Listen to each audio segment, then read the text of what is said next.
David Riès est pour quelques jours de retour au Bercail à Verviers, sa ville natale, auprès de sa famille. Une respiration en quelque sorte pour ce garçon qui vit désormais à Paris et qui vient de connaître des semaines à la fois exaltantes et difficiles. En effet, il a composé quasi l'intégralité de la musique du dernier film réalisé par Luc Jacquet, le papa de la triomphale Marche de l'Empereur, à savoir Le Renard et l'Enfant, ou la rencontre impromptue entre un renard et une petite fille. La musique fait partie de la vie de David depuis son plus jeune âge. Sa maman est professeure de piano et sa sœur Eliane est devenue la pianiste talentueuse que l'on connaît. Mais ce n'est pourtant pas le piano que le jeune homme choisira d'étudier, mais le violoncelle. À 11 ans, il intègre l'orchestre symphonique du Conservatoire de Verviers.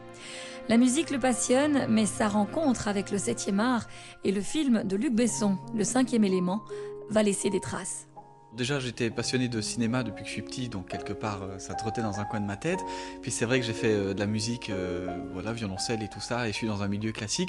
Mais c'est en voyant le 5e élément en fait, de Luc Besson au cinéma que je me suis dit, tiens, il y a en fait là quelque chose que j'aime bien, puisque ça peut mélanger l'orchestre avec la synchronisme à l'image, avec des percussions électroniques, avec un peu de rock, d'opéra. Enfin, il y avait des espèces de mélanges comme ça qui m'intéressaient parce que ça faisait sauter les barrières de tas de musiques que je connaissais pas, en fait, et les mélanges entre toutes les textures m'ouvraient vers une voie que j'avais pas vraiment explorée. Après ses études de réalisateur à l'IAD, la musique reprend le dessus. Il quitte la Belgique pour la France en 2003 afin de se consacrer à un art qui fusionne ses deux passions, la composition de musique de film.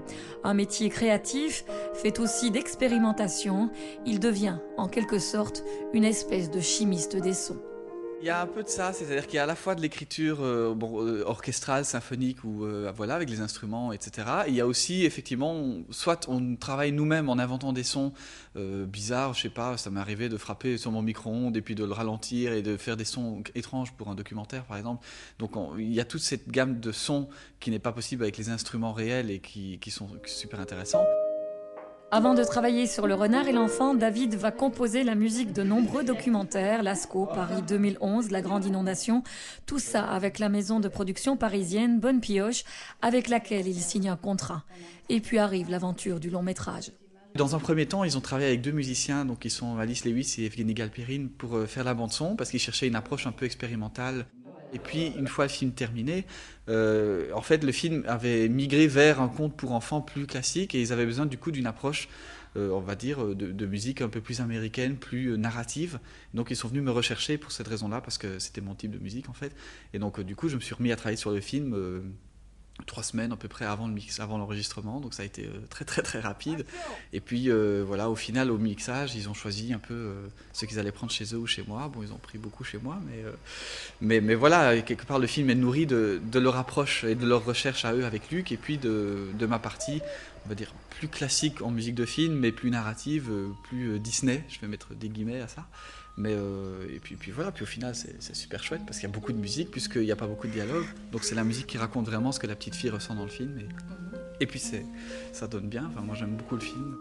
À 26 ans, tous les espoirs sont donc permis pour ce jeune Verviétois. Gageons que ce premier long métrage n'est que le début d'une longue et belle série. Le rêve de David se poursuit. Renard ?